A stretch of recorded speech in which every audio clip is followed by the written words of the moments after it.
Namasté les amis, c'est Lucas pour un nouveau podcast. Si ce n'est pas encore fait, n'oubliez pas de vous abonner à la chaîne. C'est parti, on commence. Comme d'hab, laissez-moi vous poser une petite question. Êtes-vous un Français de base? Alors, qu'est-ce que je veux dire par là? Je vous explique de suite. Alors, on dit que nous sommes des râleurs, des pessimistes, qu'on est peu aimables. Je pense que c'est vrai en partie, mais on ne peut pas non plus confirmer cette vision, ça serait un peu réducteur et puis il ne faut jamais généraliser. Ceci dit, il faut bien reconnaître que chez nous, bon, il n'y a pas qu'en France, en Occident en général, qu'on a vraiment une puissante vague de déprime et de négativité qui nous a submergés depuis quelques décennies déjà. On se plaint tout le temps. On peut pas le nier. Alors quand c'est pas le gouvernement que l'on blâme, c'est notre patron. Quand on critique pas nos collègues, on va s'amuser à attaquer ou critiquer les stars du showbiz ou les sportifs ou je ne sais quelle célébrité. Quand rien ne va plus dans la vie, c'est toujours la faute d'un autre ou c'est la faute d'un cycle économique ou de je sais pas quoi.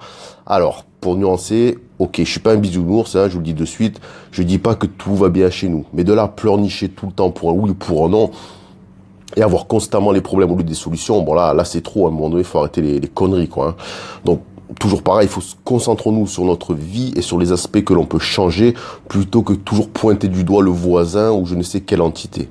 Mais bon, ok, on va revenir au sujet. Alors, pour ceux qui ont déjà lu mes articles ou écouté mes podcasts sur YouTube, vous savez que je suis actuellement en Asie où je voyage depuis 6 mois de pays en pays. C'est un gros projet. J'ai posé un congé sabbatique, bref, on s'en fout, on va pas en parler, c'est pas le sujet. Alors, pourquoi je vous dis ça? Parce que je vais vous raconter une fois n'est pas coutume, une petite anecdote.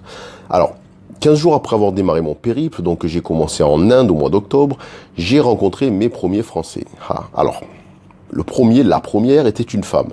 Elle occupait le même hôtel que moi à Cochin, dans le Kerala en Inde, et elle était en compagnie de son mari, un Indien qu'elle avait rencontré il y a 10 ans à Bangalore. Et donc, elle habite en Inde depuis 10 ans. Donc, à l'heure du petit-déj, forcément, on est à côté, on commence à entamer la papote, on s'aperçoit qu'on est tous les deux français, et puis on commence à discuter. On fait vite fait les présentations, les questions d'usage, etc., etc. Donc cette dame m'apprend qu'elle est originaire de Toulon, et en quelques minutes, très rapidement, elle embraye direct avec un discours fataliste et défaitiste. Alors selon elle, peut-être qu'elle a raison, je sais pas. La France est au bord de la guerre civile, l'insécurité est partout, et les barbares sont à nos portes. Donc c'est la catastrophe. Elle me dépeint une image de la France apocalyptique, hyper flippante. Bon, ok. Alors, je le répète, oui, je sais, il y a des problèmes en France, oui, l'insécurité augmente, ouais, il y a plus de délinquance, il y a du terrorisme, de l'incivilité, etc. C'est vrai. Mais de là à dire que le chaos, s'emparer de notre pays, c'est peut-être un peu abusé. Alors, on poursuit la discussion, et puis quand je confie à cette femme que je suis originaire de Marseille et que j'y ai vécu jusqu'à mes 30 ans, qu'est-ce qu'elle me dit? Direct, elle me décrit un Marseille que je ne connais pas en fait. Alors d'après elle, et elle n'en démordra pas tout le long de la discussion, Marseille est un coupe-gorge où il est impossible de sortir le soir sans se faire zigouiller. Ok, alors je relativise une fois de plus, c'est vrai, les Marseillais ont le sang chaud, la criminalité et la délinquance ils sont quand même bien implantés, il faut le reconnaître. Bon, pourtant, je suis désolé, enfin je suis pas désolé, je suis content même, en ayant passé 30 ans à Marseille, en étant sorti beaucoup de fois, d'ailleurs, je me suis jamais fait agresser une seule fois et jamais cassé la gueule non plus. Donc voilà, ok, il faut arrêter un peu la paranoïa. On peut très bien sortir à Marseille ou n'importe où sans se faire agresser.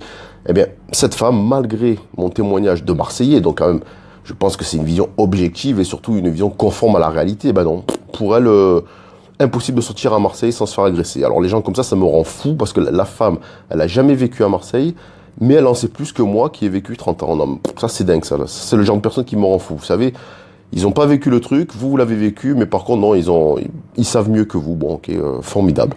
Alors, passons. Au-delà du côté négatif de sa conversation, en fait, moi, ce qui m'a dérangé surtout, c'est qu'elle aborde ce sujet quelques minutes seulement après notre rencontre. Franchement, je me dis, mettez-vous dans cette situation. Si vous voulez dans la vie vous faire des amis, si vous voulez sortir avec des femmes ou des hommes, si vous voulez vous rendre attractif, est-ce que vous croyez qu'il est intelligent et pertinent de parler terrorisme et insécurité au bout de 2 minutes? Non mais vous sortez ça à n'importe qui, surtout un étranger en plus, qui a pas forcément l'habitude de ce genre de discours alarmiste, mais il va se barrer, il va fuir, il va pas vouloir passer plus de temps avec lui. Vous allez lui parler 2 minutes, vous allez lui niquer sa journée, vous allez lui niquer son moral, non, voilà, donc c'est vraiment ridicule quoi. Mais c'est pas fini, on embraye. Alors quelques jours plus tard, je suis toujours dans le Kerala. Cette fois-ci, je m'installe dans une petite auberge en bord de plage, pas très loin de je sais plus quoi, des backwaters, ouais, des backwaters, dans la petite ville d'Alépé, je sais plus comment on prononce. Et là aussi, donc j'arrive, je fais une connaissance avec une autre Française. Elle a une quarantaine d'années. Donc on est installé dans le jardin. Et alors, première conversation, elle sait même pas comment je m'appelle, elle sait même pas d'où je viens, rien du tout. Direct, aspect négatif. Première chose qu'elle me dit, mais vraiment première, hein, c'est même pas bonjour ou comment tu t'appelles, c'est qu'elle me montre du doigt une bande d'Indiens qui sont pas loin de l'hôtel et elle me dit ouais tu vois c'est cette bande là ils squattent toute la journée, ils sont là, ils viennent boire de la bière, alors ils se cachent des yeux de leur femme, bon ça c'est autre chose, c'est le côté un peu hypocrite en Inde, ils font du bruit, ils écoutent de la musique, franchement c'est insupportable, je les ai signalés au gérant de l'hôtel mais il ne fait rien. Ok, donc on résume, ça fait même pas une heure que je suis là et on me livre une vision négative des lieux. Putain, super, j'ai déjà envie de me pendre, quoi. Donc, première chose, ce que cette femme n'a pas compris, c'est que les Indiens, et pourtant ça fait un moment qu'elle est là, donc je me demande si elle n'est pas stupide, c'est que les Indiens, il faut le savoir, dans l'ensemble, ce sont des gens bruyants, ils sont curieux et sans gêne. Alors, sans gêne, rien de raciste dans ce que je dis, parce que de toute façon c'est la vérité, et si vous avez vécu en Inde ou que vous avez des origines indiennes, vous le savez très bien. C'est sans gêne selon les critères occidentaux, bon, car en Inde, on se comporte comme ça, on fait du bruit, on s'en fout, voilà, c'est normal. On a juste des cultures différentes, c'est comme ça, donc il faut l'accepter ou se barrer du pays. C'est valable pour tout le monde. Quand on n'aime pas un pays ou sa culture, eh ben on se casse, on se plaint pas. Et puis juste pour info, ça c'est comme on dit au bureau, mauvais souvenir.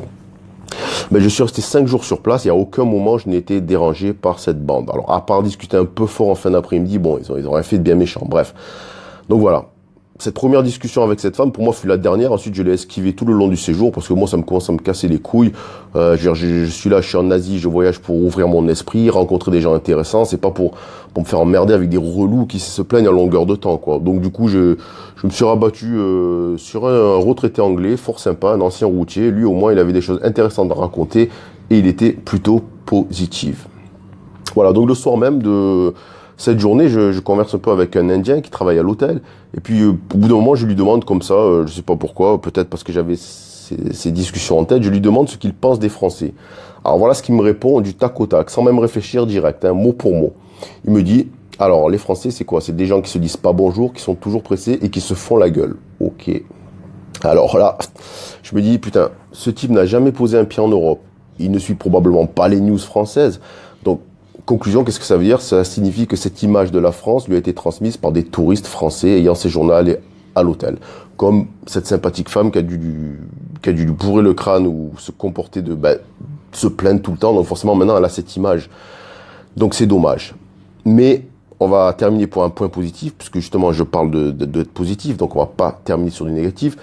Je vous garantis que en Asie, en Asie et ailleurs sans doute, mais moi, c'est l'Asie, c'est que ce que je connais le mieux comme hors Europe, je veux dire, il y a encore beaucoup de gens, et notamment des femmes. Alors je parle de femmes parce que je suis un homme, je suis hétéro, donc forcément je rencontre des femmes, et j'en ai rencontré pas mal de diverses nationalités, et point positif, elles adorent notre côté cultivé, notre côté intéressant et gentleman. Oui, gentleman, si vous vous étonnez, allez voir comment se comportent certains hommes dans certains pays, vous allez voir qu'on est vraiment des gentlemen.